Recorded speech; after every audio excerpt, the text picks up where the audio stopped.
നമസ്കാരം, welcome to the India press. എൻ്റെ പേര് കൃഷ്ണരാജ്. ഇന്ത്യയിലെ പൊതുമേഖലാ സെക്ടറിൽ ഏറ്റവും അധികം തൊഴിലവസരങ്ങൾ നിർമ്മിക്കുന്ന അല്ലെങ്കിൽ ഓഫർ ചെയ്യുന്ന കമ്പനികൾ എപ്പോഴും എണ്ണ കമ്പനികൾ അല്ലെങ്കിൽ ഓയിൽ പ്രൊഡ്യൂസിങ് കമ്പനികളാണ്. ഇന്ത്യയിൽ വലിയ പബ്ലിക് സെക്ടർ ഓയിൽ കമ്പനികളുണ്ട്, പൊതുമേഖല കൂടാതെ പ്രൈവറ്റ് സെക്ടറിലുമുണ്ട്. എന്നാൽ പബ്ലിക് സെക്ടറിലെ ഏറ്റവും പ്രധാനപ്പെട്ട എണ്ണ കമ്പനികളിലൊന്നാണ് ഹിന്ദുസ്ഥാൻ പെട്രോളിയം കോർപ്പറേഷൻ. അപ്പോൾ ഈ ഹിന്ദുസ്ഥാൻ പെട്രോളിയം കോർപ്പറേഷൻ ലിമിറ്റഡ് എല്ലാ വർഷവും വലിയ നമ്പേഴ്സിൽ ഉദ്യോഗാർത്ഥികളെ ഹയർ ചെയ്യാറുണ്ട്. 234 ജൂനിയർ എക്സിക്യൂട്ടീവ് പൊസിഷൻസാണ് ഇപ്പോൾ അവർ അനൗൺസ് ചെയ്തിരിക്കുന്നത്. അപ്പോൾ ഈ അവസരം മികച്ച ഒരു ഓപ്പർച്യൂണിറ്റിയാണ്. അവരുടെ മാർക്കറ്റിംഗ് ഡിവിഷനിലേക്കാണ് അവസരമുള്ളത്. എഞ്ചിനീയറിംഗ് ഡിപ്ലോമ ഉള്ളവർക്കാണ് ഈ അവസരം എന്നവർ അനൗൺസ് ചെയ്തിട്ടുണ്ട്. അപ്പോൾ ഇതാർക്കൊക്കെ അപ്ലൈ ചെയ്യാം, എന്തൊക്കെയാണ് ഇതിൻ്റെ എലിജിബിലിറ്റി ക്രൈറ്റീരിയ, ഏത് ദിവസത്തിനുള്ളിൽ അപ്ലൈ ചെയ്യണം, ബാക്കി ഡീറ്റെയിൽസ് ഒക്കെ ആണ് ഞാൻ ഈ വീഡിയോയിൽ പറയുക. കാര്യങ്ങൾ മുഴുവൻ ശ്രദ്ധയോടെ കേൾക്കാൻ ശ്രമിക്കുക.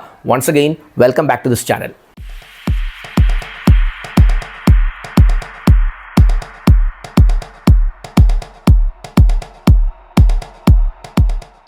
ആമുഖത്തിൽ സൂചിപ്പിച്ചതുപോലെ തന്നെ ഓയിൽ കമ്പനികളിലെ അതും പൊതുമേഖലാ എണ്ണ കമ്പനികളിൽ ജോലി ചെയ്യുന്നത് കൊണ്ട് അതിനുശേഷം നിങ്ങൾ മറ്റ് ഏതെങ്കിലും സ്ഥാപനങ്ങളിലേക്ക് പിന്നീട് കരിയർ പ്രോഗ്രസ് ചെയ്യാൻ ചെല്ലുമ്പോഴുമൊക്കെ ആ ഒരു എക്സ്പീരിയൻസ് നിങ്ങൾക്ക് വലിയ ഗുണം ചെയ്യും എന്നുള്ളൊരു അഡ്വാൻറ്റേജ് ഉണ്ട്.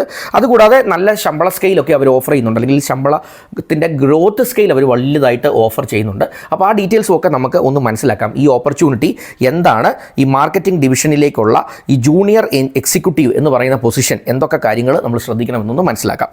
അപ്പോൾ ഇത് ആർക്കൊക്കെയാണ് അപ്ലൈ ചെയ്യാവുന്നതെന്ന് ചോദിച്ചാൽ ഞാൻ ഇനി പറയുന്ന വിഷയങ്ങൾ അതിൻ്റെ ഓപ്പർച്യൂണിറ്റീസ് ഒക്കെ ഒന്ന് ശ്രദ്ധിക്കുക. മെക്കാനിക്കൽ മേഖലയിൽ 130 ഒഴിവുകളുണ്ട്. അതുപോലെ തന്നെ ഇലക്ട്രിക്കൽ മേഖലയിൽ 65 ഒഴിവുകളുണ്ട്. ഇൻസ്ട്രുമെൻറ്റേഷൻ മേഖലയിൽ 35 ഒഴിവും കെമിക്കൽ മേഖലയിൽ 2 ഒഴിവുമാണുള്ളത്. അപ്പോൾ ഇതെല്ലാം കൂടെയാണ് 234 ഒഴിവുകൾ എന്നവർ അനൗൺസ് ചെയ്തേക്കുന്നത്. ശമ്പള സ്കെയിൽ പറഞ്ഞാൽ സ്റ്റാർട്ടിംഗ് 30,000 മുതൽ 1,20,000 വരെ നിങ്ങൾക്ക് ഇൻക്രീസ് ചെയ്യുന്ന രീതിയിലുള്ള ഒരു സാലറി പാക്കേജ് ആയിരിക്കും അവർ ഓഫർ ചെയ്യുന്നത്.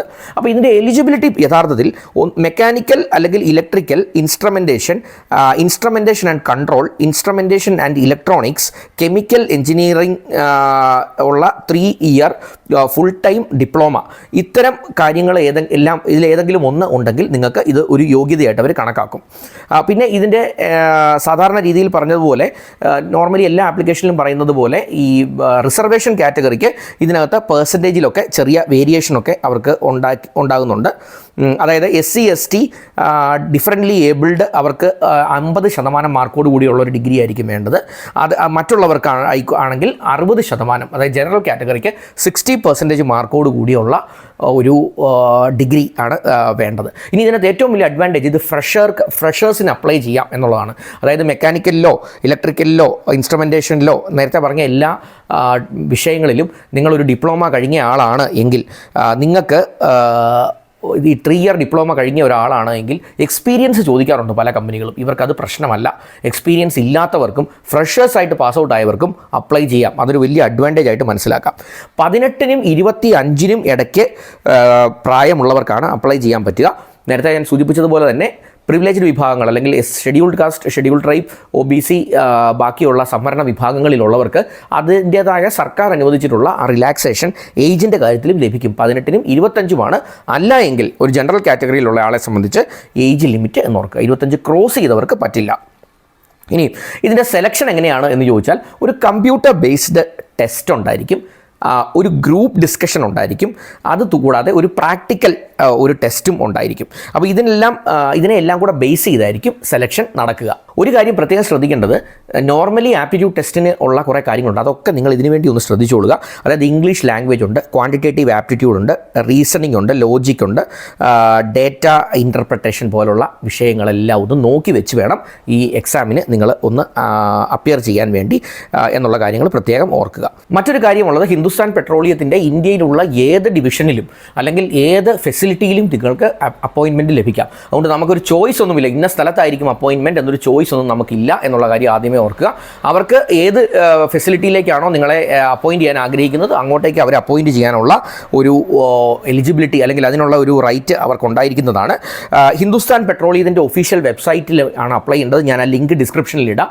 അവിടെ കയറി കൃത്യമായി ഡീറ്റെയിൽസ് ഒക്കെ മനസ്സിലാക്കി നിങ്ങളുടെ എലിജിബിലിറ്റി അതുമായി ഇതുമായി മാച്ച് ആകുന്നുണ്ടോ എന്നൊക്കെ കൃത്യമായിട്ടൊന്ന് മനസ്സിലാക്കിയിട്ട് വേണം അപ്ലൈ ചെയ്യാൻ. കാരണം പലരും അപ്ലൈ ചെയ്തിട്ട് പലപ്പോഴും പറയാറുണ്ട് എനിക്ക് പറ്റാത്തതായിരുന്നു. അതൊക്കെ നിങ്ങൾ നോക്കി വെരിഫൈ ചെയ്ത് വേണം അപ്ലൈ ചെയ്യാൻ എന്ന് പ്രത്യേകം ഒന്ന് റിമൈൻഡ് ചെയ്യുന്നു. ഫെബ്രുവരി 14 ലാസ്റ്റ് ഡേറ്റ് ഓഫ് ആപ്ലിക്കേഷൻ. അപ്പോൾ 2025 ഫെബ്രുവരി 14 ഇതിന് വേണ്ടി നിങ്ങൾ ഓൺലൈനായിട്ട് അപ്ലൈ ചെയ്യാനായിട്ട് ശ്രമിക്കുക. നിങ്ങളുടെ ഡീറ്റെയിൽസും എല്ലാം കരുതി വെച്ച് വേണം ഓൺലൈൻ ആപ്ലിക്കേഷന് വേണ്ടി ശ്രമിക്കാൻ.